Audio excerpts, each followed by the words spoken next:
Welcome, everyone. Welcome to this wonderful session that we are going to have to discuss the recently published book, China Urbanizing, Impacts, Transitions, edited by Weiping Wu and Qin Gao. This book is part of the University of Pennsylvania series, the University of Pennsylvania Press series that is called The City in the 21st Century, that is sponsored by the Penn Institute for Urban Research.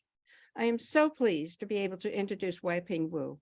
Weiping is a professor of urban planning and director of the urban planning programs at the Graduate School of Architecture, Planning, and Preservation at Columbia University. She and her co-editor, Qin Gao, are also authors of The Chinese City, that's now in its second edition. Today, we're going to have a really interesting conversation about the kinds of things that we need to be thinking about in urbanizing China, which, as you know, has occurred with massive rapidity and has made a huge difference in many, many ways that we think about cities. So Weiping, please join us.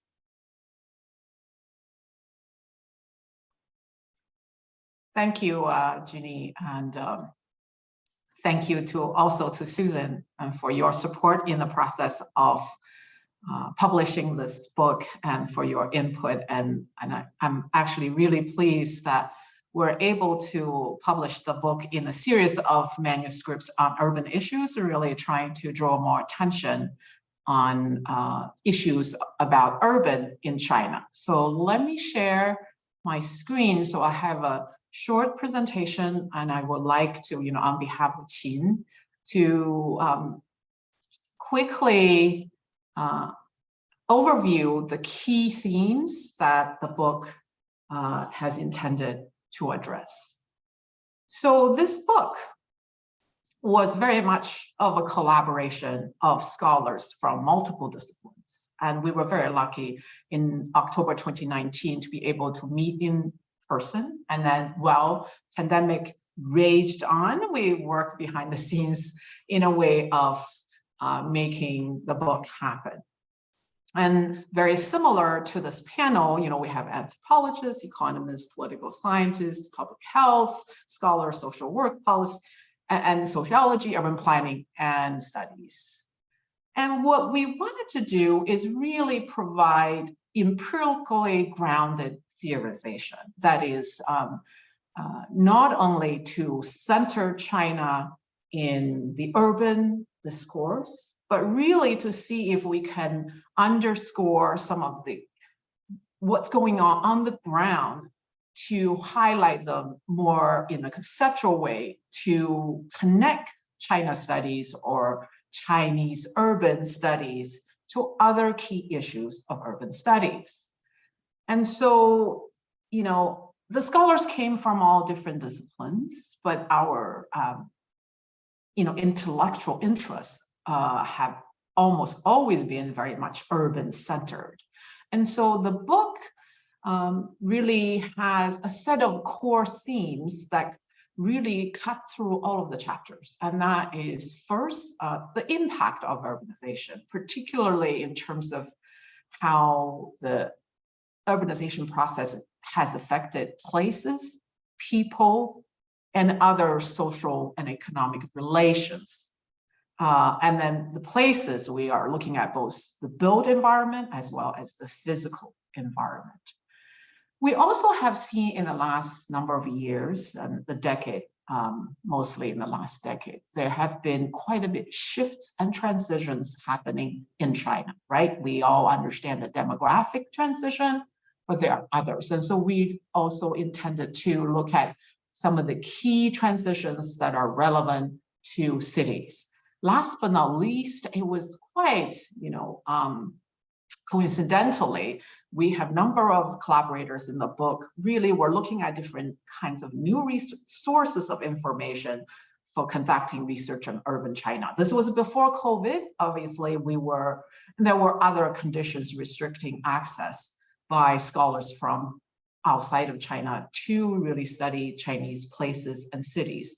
And so we were really interested in exploring sources that were outside of the official statistics, as well as traditional surveys or interview kinds of methods. I may not be able to really discuss much of that in this quick presentation, but I would encourage you to explore in the book. There are at least 3 chapters that look at these new resources, ranging from satellite images to emerging new big data websites, as well as other types of data that are not traditionally used for studying China. So in today's quick presentation, I'm not going to be able to really look at every chapter. So there are 10 chapters plus an introduction that really lays out the key themes. And I am going to focus more on the impact of urbanization as related to land, and then second, as related to human conditions. And then in terms of the key transitions, we are really I'm going to look at developmental delays, especially as related to climate change and the transition that's happening environmentally. And I'm very grateful we have panelists who actually look at all of these various aspects. So hopefully we'll have more discussion during the panel short commentary and discussion period. So we all know, and often we do feel quite proud, that urbanization is very unique in China, and the pace and the scope are very drastic and rapid. But as time has gone on, we have recognized that there are many shared pathways and experiences among Chinese urbanization, and what's happening in other parts of the world, especially in global south, but to some extent also in global north. I mean, that's an artificial division, obviously. But so we in this book very much likes to position China in a more comparative context. And really, in a way, we want to, especially I think in chapter 10, and one of the panelists will be able to discuss this a little bit more, that a lot of the urban theories and core and conventional ones tend to be drawing from experiences and histories of urbanization from more the West Hemisphere. And so we feel that we want to, through this book, decenter perspectives that really come from a more of a Western-centric and when tradition and context in a particular world region are to be seen as universal. And we want really to move China from being provincialized to perhaps charting a competing pathway, at least in terms of urbanization. And our colleague Fu Longwu really encouraged us to look at planning centric, but with market instruments, this kind of large framing. And so, as I mentioned earlier, the empirical grounded theorization really allows us to draw new narratives and ideas to enrich our understanding of cities, not only in China, but across the world. And we also understand, in order to understand China better, putting them in a comparative context allows us to do perhaps even more thorough job. So really quickly, in terms of the urbanization trend, as you can see the 2 lines, right? What's shocking in a way, but to many China scholars as well as those interested in China, it's not shocking. That is, in the top line is the urban population, which has grown from about 20% to about 60% in a matter of 40 years. But you can see the rate of physical land expansion actually more rapid and rapidly, if you look at the rate, of course, the 2 y-axes have different units, but it's the growth trajectory that is somewhat shocking. That is to say that urban built-up area has expanded faster than urban population growth. The latter is actually already quite drastic.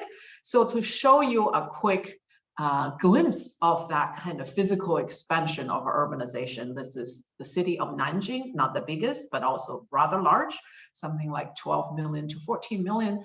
And between 1995 to 2010, the physical imprint of the city has really drastically expanded, not only in terms of size, but also in terms of how fragmented some of these expansion is. So in a way, similar to what we have been seeing in the United States, as we termed as urban sprawl, right? And then this, of course, could be said as uniquely Chinese in a way that land financing and the kind of ownership regime of land has allowed a way in which leasing land has become the major source of local revenues for municipal governments. So there is a perverse incentive to really develop as much land as possible, not just to attract investors, to attract residents, the so-called, if you build, they will come, right? There's certainly that at work, but really more importantly, and many scholars believe that this was the only way that lots of cities can stay afloat because of the drastic difference between municipal revenue responsibilities and expenditure responsibilities. And the revenue responsibilities actually have been, in a way, not shrinking, but not growing because of the tax system, but expenditure responsibilities have been growing drastically. So if we look at why urbanization has had this impact of land expansion and fragmented sprawl, it really has fundamental issues behind them.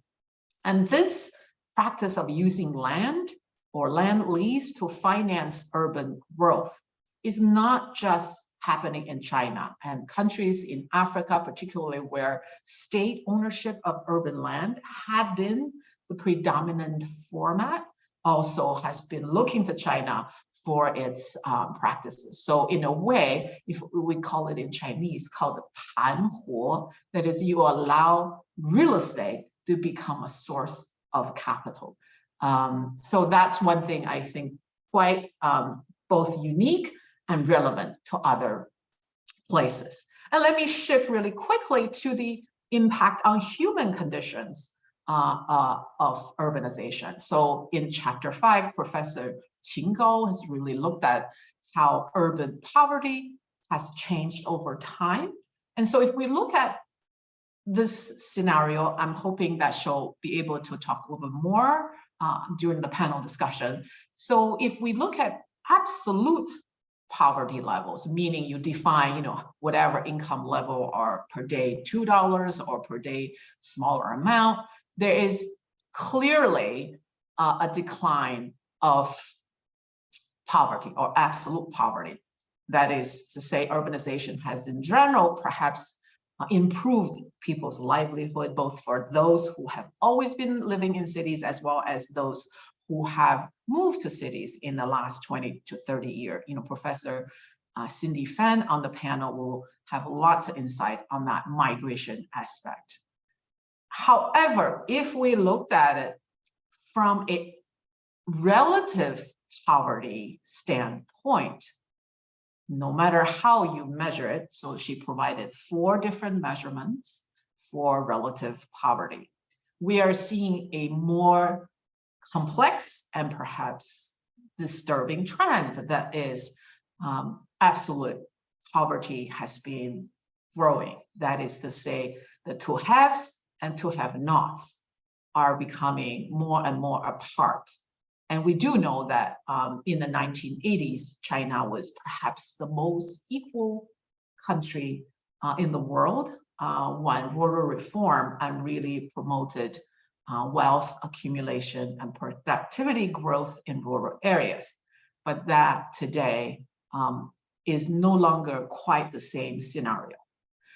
And we also have looked at through chapter 7 by Professor Xiong from China to look at the impact on human conditions for those who have stayed behind, i.e., for the 250 to 300 million migrants who've moved from rural areas to urban areas, their families, their parents, their children, many of them have stayed home. And so his chapter really looked at, for those who stay at home, particularly for those who are older, above 60 and 65, their lives have been fundamentally affected by the large urbanization through migration process. So he went to a number of cities, some 20 or so cities, to look at the so-called the missing elderly people phenomena. That is, these people are essentially cannot be located anymore. And some of them, of course, have physical or mental health conditions, and which may be the underlying factors for their missing. On the other hand, the lack of social assistance shelters and the lack of family support, right? Traditionally, in rural areas, your children are your social security, and essentially the younger population cared for the older population, but that is rapidly changing. And so, of course, I don't want, this is not scary because the unit is actually for 10,000 people.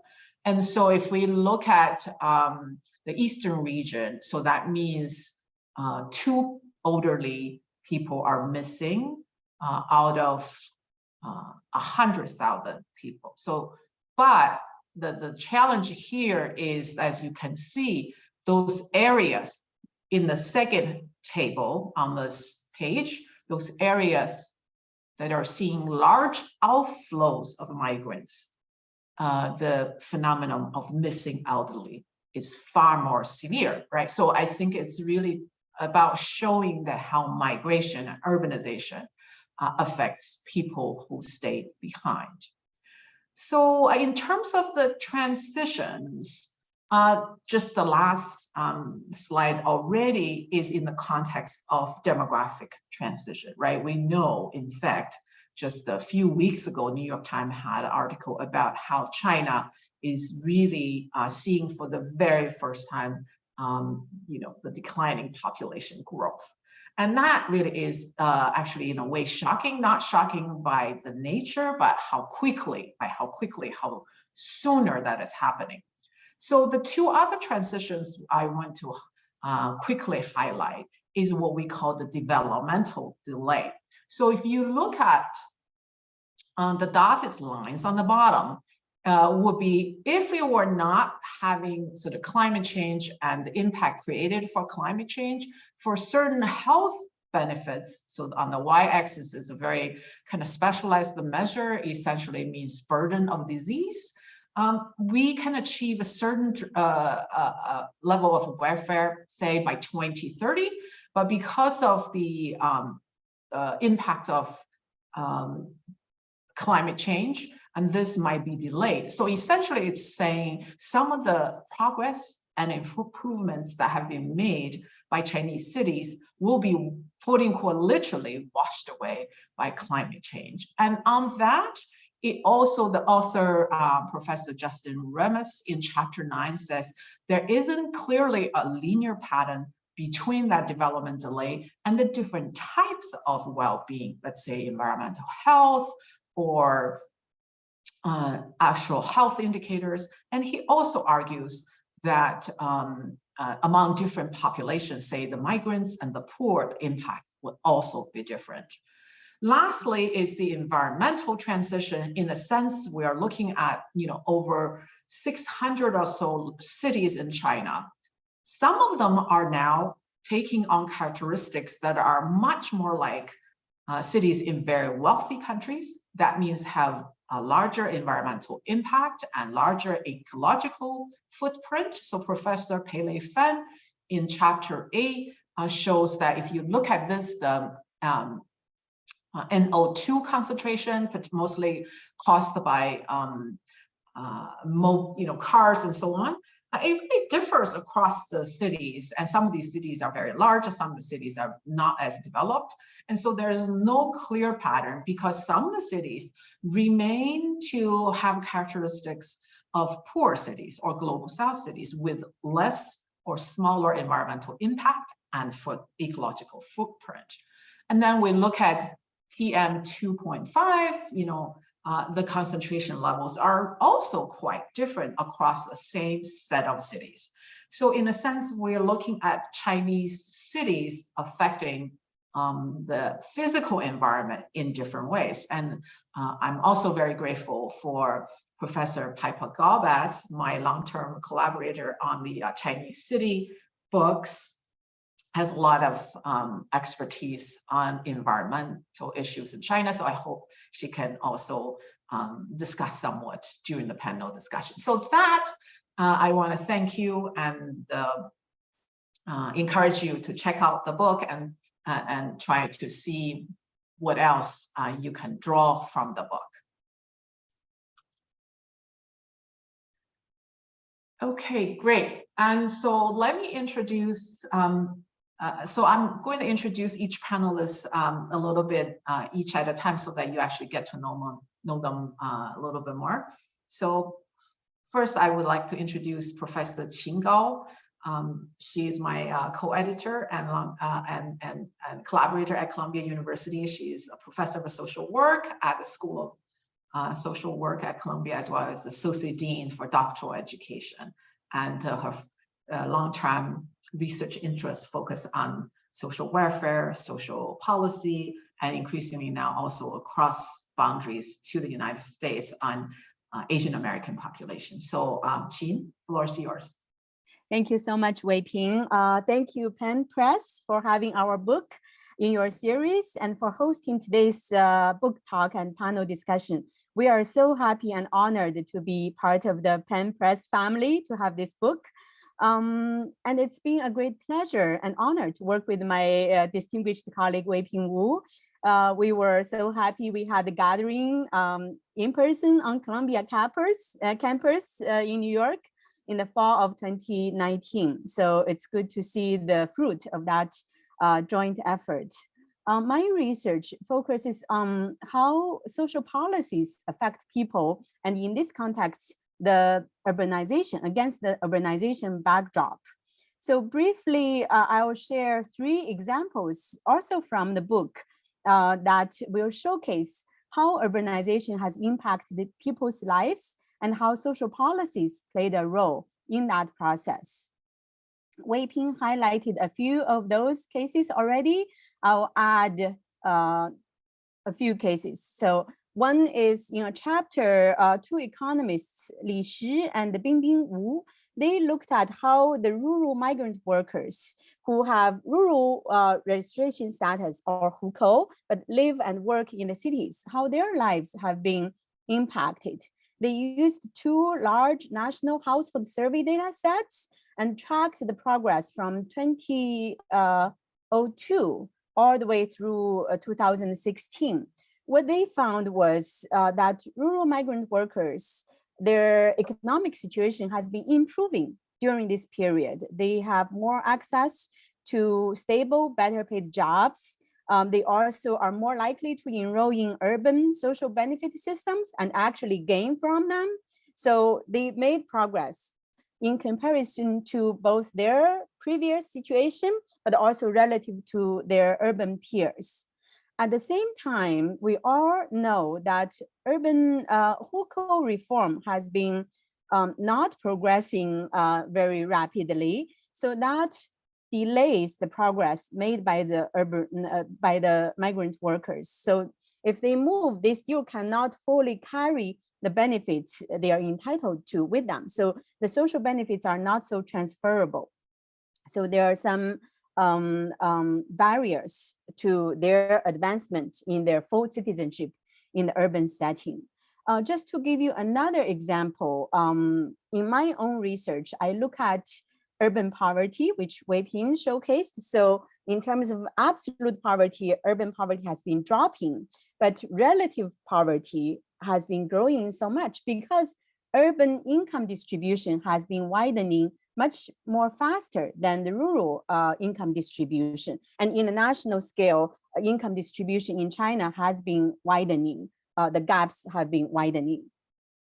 So I look at how Dibao, or the minimum livelihood guarantee policy, has been impacting the urban poor families' lives. it has pros and cons. It has helped these families to get more cash assistance.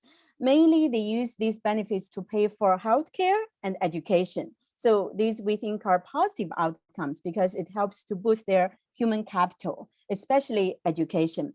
At the same time, we found that their employment has been deterred, partly because of the labor market, but partly if they get a job and earn more income, they will lose the benefits. So it has a deterring effect.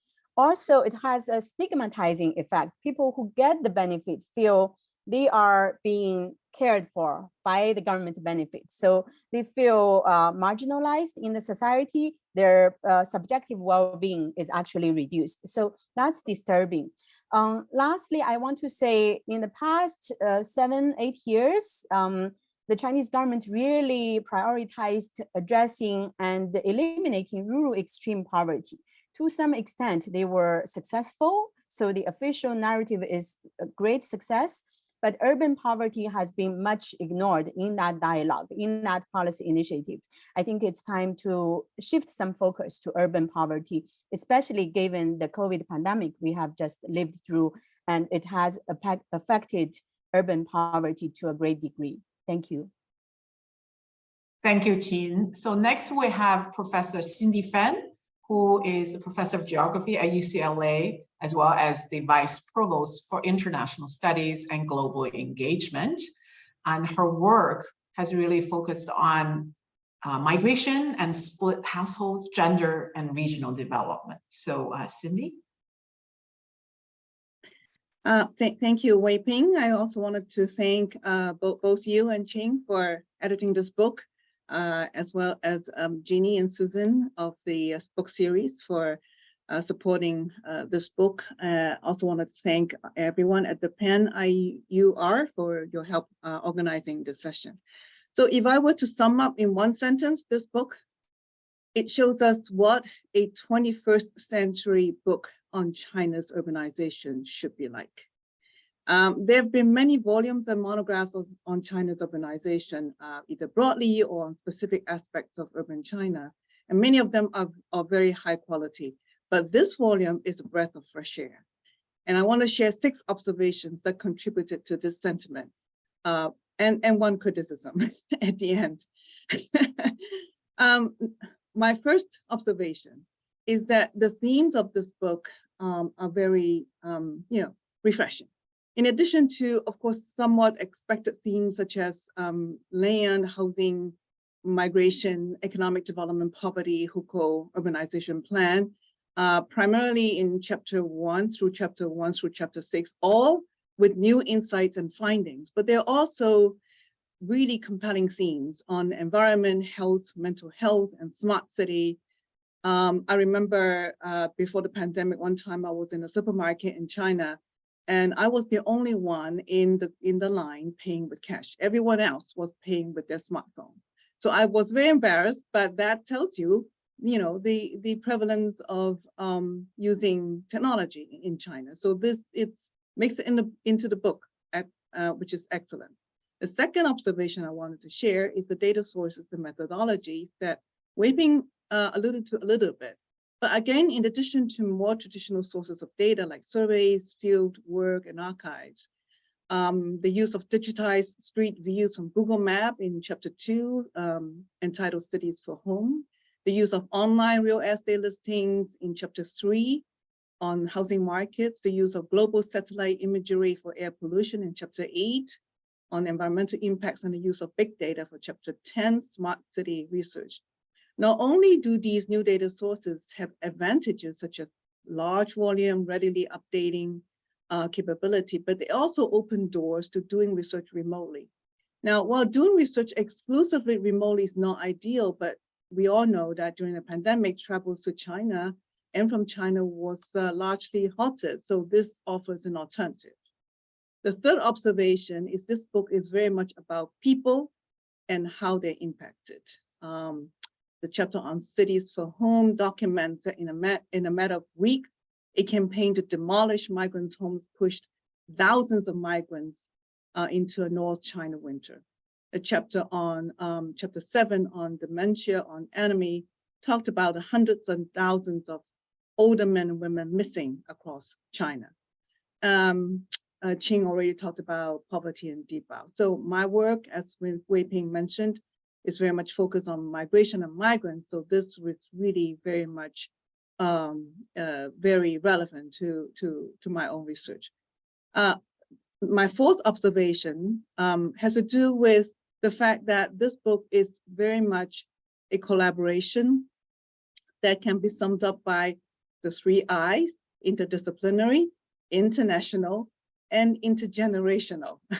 Weiping already talked about the interdisciplinary. Now, geography seems to be missing there, but I know that geography, it's somewhere, it's actually in many places in this book. But this book also draws collaborators from Hong Kong, the PRC, Singapore, Canada, US, so very international. And the contributors range all the way from Professor Emeritus to PhD candidate, so very much intergenerational. The fifth observation is that I think the findings are mixed and nuanced, which is actually much better than a black and white framing of the issue. For example, chapter 4 finds that migrants have more choices in employment now. The wages have increased. Hukou is no longer a restricting factor in small and mid-sized cities, but migrants are still excluded from urban social security systems. So it's not, like one size fits all. There's also chapter 8 on the environment. It's also very interesting, talking about the negative impacts of online shopping in terms of the environment, but also at the same time, garbage classification, online second-hand market, and simple living philosophies are some of the positive trends. And my sixth observation has to do in particular with this idea of provincializing China research, which Weiping talked about a little bit. And particularly in chapter 10, Alan Smart and Dean Curran talked about the notion that rather than continuing with the assumption of mainstream urban studies that the global south either follows the path set by the West or falls further behind, there should be a deconstruction of universal history, and also acknowledging the emerging history of the future, where China may be creating the new roads to be followed by others. And I think that this is not only applicable to smart city, but really to all aspects of research on urban China. And I think the title of the book, which I actually have a copy, China Urbanizing, is a brilliant title because it's open-ended. It talks about a process, it's in progress. It's not a prescriptive kind of thinking about urbanization, but it's urbanizing. It's a work in progress. Finally, no books are perfect. This book is almost perfect, but it's not 100% perfect. I think one thing that I've noticed that is missing is gender. I'm not really expecting a separate chapter on gender because that might not be the best strategy, but rather I think more attention to gender in many, if not all, aspects of the book would be helpful. For example, when we talk about left behind elderly in the rural areas, social breakdown in rural areas, certainly the impact on men and women is different. We talk about employment opportunities in cities, poverty, health and services, housing. There's a gender dimension to all of that. I wanted to close by saying that the book is enormously successful, so big congratulations. I'm already looking forward to its second edition or a sequel. And I know that by then the editors and authors would take us even deeper into the 21st century. So thank you for the opportunity to share my observations, and congratulations again. Thank you so much, Cindy. And I would like to welcome Piper Galbas, who is also from geography and head of the Department of Earth, Geographic and Climate Sciences at University of Massachusetts Amherst, specializing in the study of urban change, development, and planning in East Asia. So Piper. Thank you very much. I was delighted to have a chance to speak a little bit today, although Cindy has stolen all my thunder because I agree with everything she said. But I really appreciated seeing this book come out, and I think it's a great contribution to, especially to kind of pushing the way we think about how we do research and how we theorize and conceptualize Chinese cities forward. So I think it's really important to do that at this point in time. So the book contributes to really to an increasing sophistication and kind of complexity of theorization and understanding of China's urbanization. And I think that this is really important moving forward with thinking about producing some more China-centered urban theory and understanding, again, as has been mentioned, China as a place that produces new ideas and new ways of doing things in relation to urbanization. My own work has increasingly turned in recent years toward focusing on how to understand change in a meaningful way in both cities and society. And I think that comes partly out of having engaged with China for so long, because China's the essence of how we talk about China these days is all about change. Discussions of China's cities are so much connected with change in recent years that, sometimes the challenge is understanding what hasn't changed as much as understanding what has changed. And of course, those things are interrelated. So what I really appreciate here is the ways that the book engages with the aspects of change that are taking place in China, from the growth of the urban population to the expansion and kind of churning of the built environment, that are really concepts that are often difficult to understand within the context of global urban theories and need to be seen in the local context in China. Along with all that, though, there are three themes that I think are really important here that may not have in some cases come out or been identified in the introduction, but are really central to thinking about what this book has to offer. The first one is that there's this drumbeat of rural challenges and how they connect to urban things. So we, while at one hand that we want to think about cities in China in particular, it is so important to understand those connections. Almost every topic in this book has a rural aspect to it, even though it's urban. And that's the story of what's happened with China's cities in recent years, with migration and with the dynamics between rural, designated rural land versus urban land and so on. And I think the book does a good job of engaging with those themes and placing them within context so that we start to understand better how that dynamic works. One interesting question here that I wanted to pose for Chin is to what extent, in a way, are urban and rural poverty linked? And I think this is something lots of people are talking about, right? But it's hard to separate urban poverty from rural poverty, because so many of the poor people within cities have rural connections or rural origins. Is something to think about. A second theme is one that Cindy touched upon as well, and that is engaging with the changing conditions for research and the availability of new methodologies to carry out the research. And this is interesting because this has been sort of an overarching theme ever since the reform period began in China in 1979, of very rapidly changing kinds of data and ways that it's possible to do research in China, both for domestic scholars and for international scholars. And what I like particularly in this book is the extent to which the authors engage with discussing the way that they're using whatever data it is. And that includes kind of existing data sets like the CHIP and other surveys, and also trying to use some of the other data that we have available to us, like remote sensing and satellite images or real estate listings, big data, that sort of thing. It becomes really useful, I think, for people trying to go forward and try to think about what's the most effective way to produce some kind of mixed methods research that incorporates these things and really accesses the scale of the scope of Chinese cities. I think one of the problems with engaging with China is that many places are so big and have so many people that it's kind of overwhelming to figure out how to really understand them. And I appreciate those conversations in this book.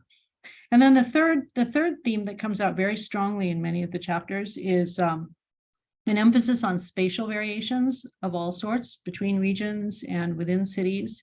And I felt that those were relatively well handled in this book. We got a real sense of, with many of the themes in the chapters, how they vary from place to place, even with things like the missing elderly people and health. And I was particularly intrigued by the discussions of the pilot programs for the National New Type Urbanization Plan, and how those choices of pilot cities, in fact, even had this broad ranging variation. I think that's something very intriguing to keep engaging with. And I really appreciated how that was part of many of these discussions. There was always a section thinking about that. And finally, Weiping wanted to call me out as talking about the environmental impacts, and I'm happy to do a little of that. I like that chapter.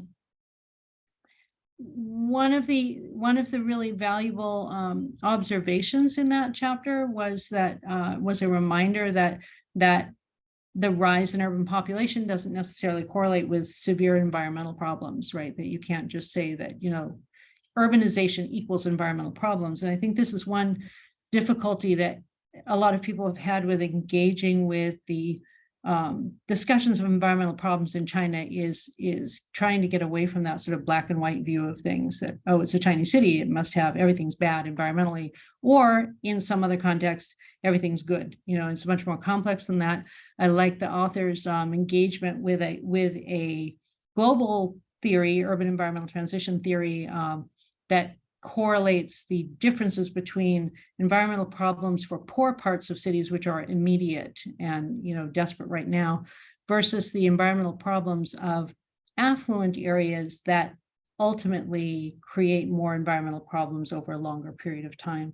The author placed most Chinese cities in between those two extremes and tried to kind of sort of talk about that. And I'd like to see, I hope maybe from the same scholar in the future, more elaboration on that and how this dynamic that people talk about all over the world plays out in Chinese cities. I know one example was the kind of contradiction between the e-commerce being a potential environmental burden, but also being an opportunity to recycle and reuse and do those kinds of things. So I think I'm going to stop there and just enjoy the discussion later on. I love this book, and thank you very much for going to all the work to produce it. Thank you, Piper. And let me introduce Professor Ellen Smar, is a professor emeritus in the Department of Anthropology and Archaeology at University of Calgary, Canada. Has been really doing lots of research on political economy, housing, urban anthropology, and other, and smart cities. So, Alan? Okay, thank you. It's a delight to be part of this exciting event and, of course, of a wonderful book. And so when I started doing research in China in 1987, there was so many fascinating and rapid changes. Once I hadn't been in the field for about 2 years, I started to feel like I was writing history. Now it seems like it's more like every 6 months you end up talking about something that's been already transformed quite dramatically, and that's even more the case for the subjects that I dealt with in along with Dean Curran in the chapter 10 that about smart cities and the use of big data and artificial intelligence in urban governance. And so even since this chapter was written, which engages with this idea of China kind of shifting out of a pattern where it tended to follow the paths in urban planning, that particularly those adopted by the United States, to one where it's really taking the lead in certain areas. And certainly that's the case with the use of big data and AI, artificial intelligence, in managing and governing cities. And so even since I finished that chapter, one of the things that's happened is the kind of the geopolitics is now kind of raising the question whether this rise of a kind of a distinctive Chinese path to urban governance will be sidelined by the struggles between Washington and Beijing, and particularly kind of sanctions on Huawei and bans on chip exports and so on. And so the paths that are going may be quite different, certainly less likely for other Western countries to be adopting Chinese smart city technology, and more likely to be a kind of a bifurcation of the world's system, particularly as China is pushing heavily with the digital Silk Road in integrating the Belt and Road countries into its form of big data based governance and so on. I know we're kind of running short of time, so I'm just going to stop there and say how much I am enjoying the commentaries that I'm hearing today. Thank you, Alan. And finally, we have Scott Moore, who is a political scientist, university administrator, and former policymaker whose career focuses on China, sustainability, and emerging technology. So, Scott? Thanks so much. And I just want to echo what all previous panelists have said, which is to congratulate the authors of this book, and in particular, Professors Qingao and Weiping. It really is an important contribution on a topic and a phenomenon which there almost cannot be said enough about. That having been said, I wanted to offer just sort of two points, which may be more than anything an attempt to maybe provoke some further discussion. And both of these points do kind of stem from thinking about China's urbanization, not just from sort of an academic perspective, but also a policy-oriented one as well. And the first observation I would make is that although the book and its authors, I think, appropriately focus on the challenges posed by and involved in China's urbanization, one thing that I appreciated about the book and kind of I kept coming back to is that it invites some discussion and thought about the successes of China's urbanization, which I think we don't hear as much about or spend as much time thinking about as perhaps we should.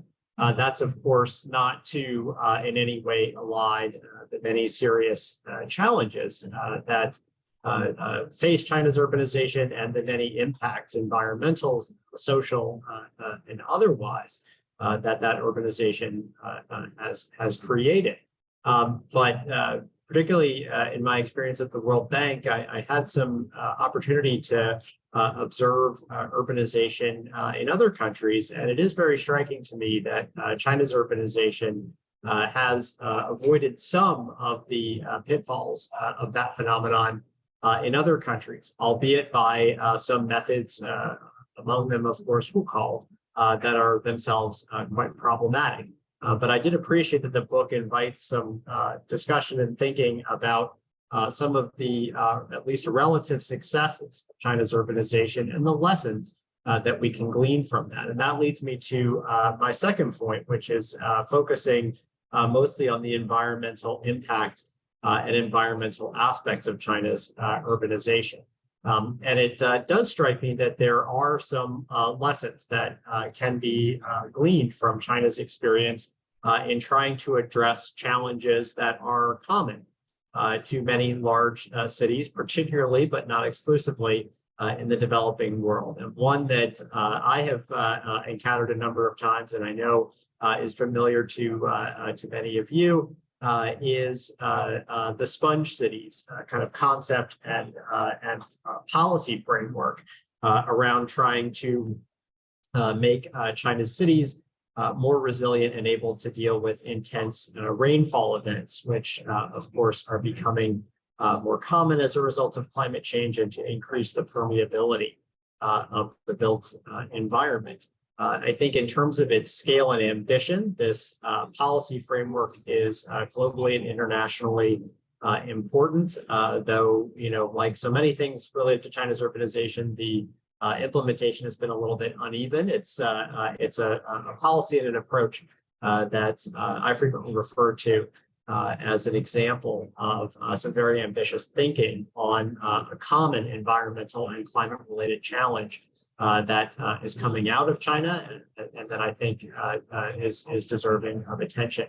One final observation, and it's related to that I would just make, is that there are these, I think, lessons and examples that we can take away from China's experience with urbanization when it comes to environmental and climate-related challenges. I think one thing that we're seeing increasingly, and this is not exclusive to China, but is, I think, a distinctive challenge because of the scale of China's urbanization, is the extent to which the expansion of the built environment in China has elevated climate risk for China as a whole.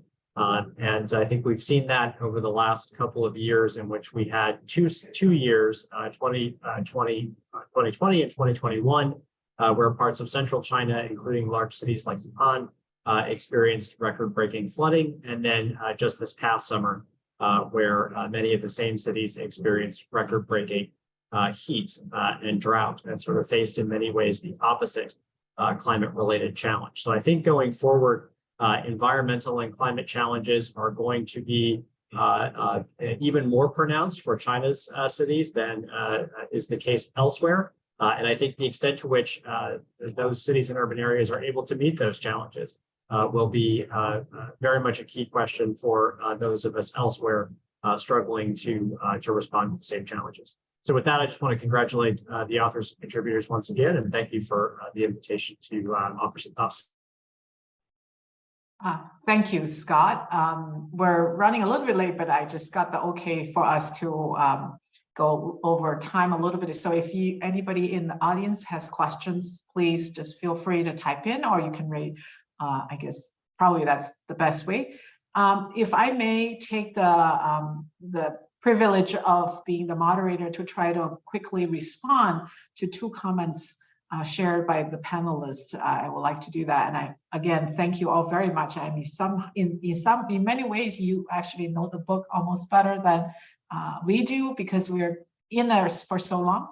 So Cindy, and the issue of gender, and I think it's really quite shocking, even for me as someone who is a woman, that I don't actually think about it quite as much, and because the way that we've been trained and brought up, in a way that we seem to be, I seem to be blind oftentimes to this, what it matters. In fact, if you look at the word history, it means his story. And so if we really look at it, it should be first story. So that would be, so much of the research we've seen is often quote unquote gender neutral, or from a particular angle. So thank you for bringing that out. And to Scott, I think this book and your point about, there is tremendous progress in urbanization in China is very much the case. And in fact, since the early 90s, when urban reform really sort of took, sort of kick off, and we've seen the great degrees of progress in both human conditions and other kinds of progress. I think when we were conceiving the book, we were really kind of intrigued by the changes in the recent decade. That is, we are not seeing all progress anymore, right? So the book, if it was done like 10 years early, I think it will have a very different kind of framing. And we are both, in a way, trying to explore what these changes really meant for scholars as well as those who are experiencing cities. So I really do appreciate that very much. So we do have a few questions, and I can throw it out to the rest of the panel. So the first one is a very big one. What are the main differences you see between Chinese urbanization and American urbanization? Do we have anyone who wants to take that? I think Alan kind of addressed that a little bit.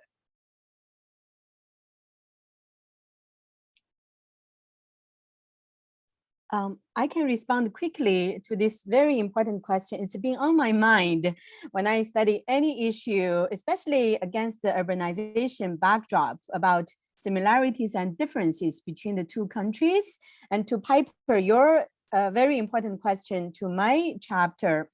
I remember when I first came to the States to study for my PhD, I was describing China to my advisor, who didn't know a whole lot about China. And he said, after I described the Chinese society, he said, this urban rural hukou is like a caste you have in China, which is so true, but I never thought about it that way, because we just grew up in it and everybody has adapted to this system.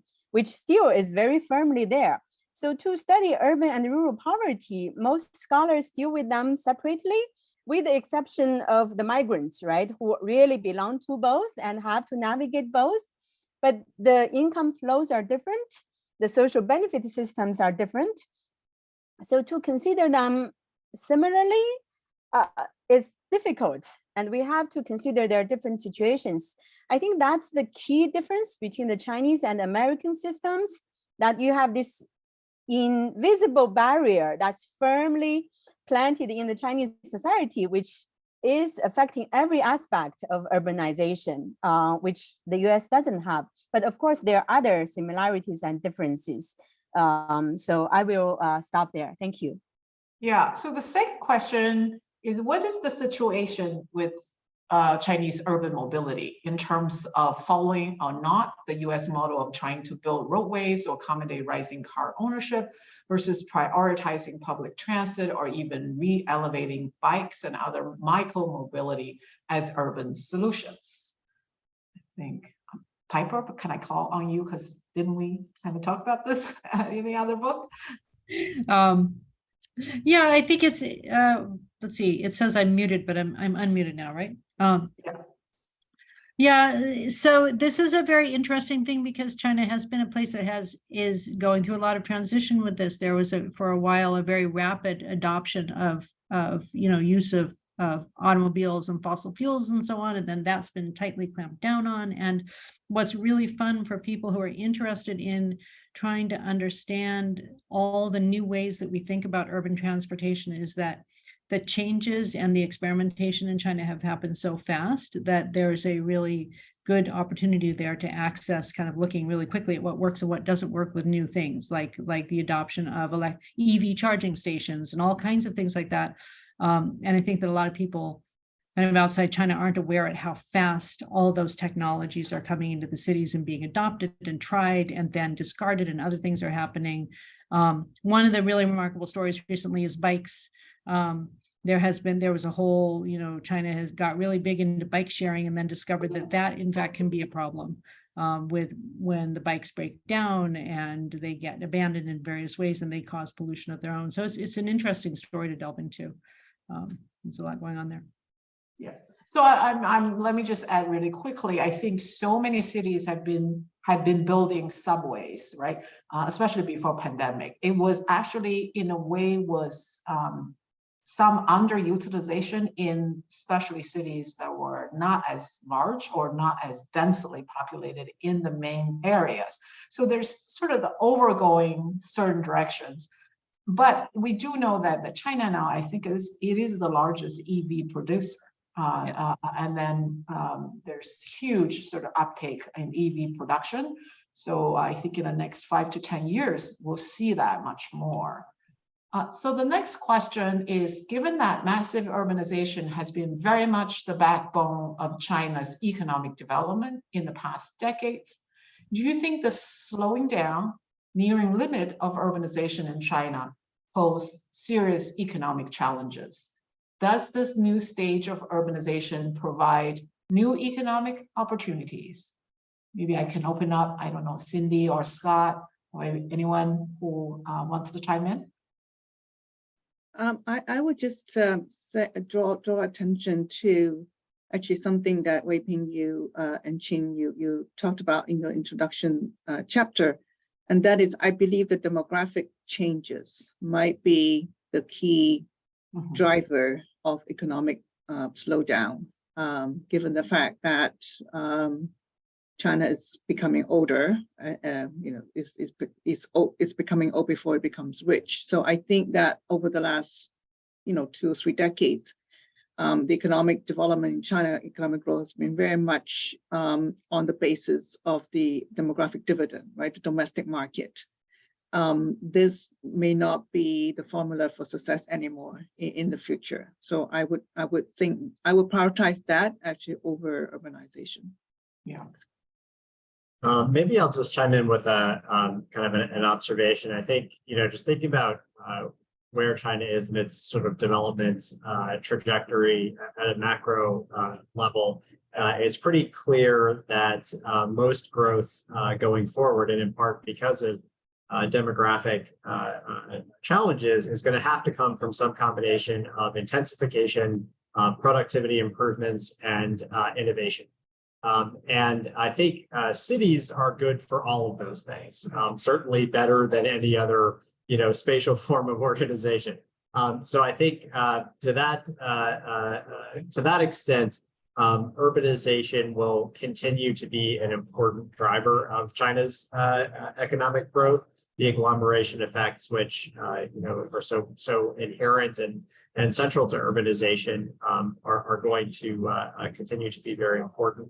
And I think in that sense, in sort of an intensification sense, there is still quite a bit of room for cities to grow and contribute to China's development, even if, as I think the question implies, there's sort of a kind of extensification limit to how much more China's built, kind of urban, intensively urban built environment can grow. Yeah, I absolutely agree with you, Scott. I mean, if we place China in a comparative context, usually the urbanization rate tapers off when it reaches somewhat mid-70s and 80s for countries that grow also in terms of economic well-being. So there's certainly room there. And so next question, in terms of data resources, is the data you use for research with public access, or you need to request the internal data from local government and follow some confidential rules? I don't know, Alan or Cindy or Piper, Jean, we all kind of use different data. Want to share any thought? Very quickly, I can say that that's a real challenge for studying something like AI and smart cities, because so much of the action has been in private corporations like Alibaba. So doing traditional style field work in those contexts is very difficult, even if the pandemic wasn't going on. And of course, you're dealing with trade secrets and things like that. So it's very challenging, particularly with the current geopolitics, for a researcher from North America to be able to get inside, and hopefully, I've relied heavily on kind of work being done by China-based scholars and so on as well in this area. Yeah. And so so the book, the 3 chapters in the book which particularly use new sources of information actually relied more on some are on what we call open data, right? Google images, satellite imageries, remote sensing data, actually more access from this side rather than going into China. And then the chapter 3 that uses found.com. And these data are actually quite available. So some private sources are becoming quite useful. And there are also API services and so on, mostly actually private based. But what Alan is saying, if you want to study the technology per se, how that being used in urban governance is actually quite more complex. I think the next question is really quickly, no chapters actually really looked at the biodiversity loss and sort of more complex environmental issues. So the next question, how much are the lessons of Chinese urbanization applicable or applied to Belt and Road Initiative in Belt and Road countries?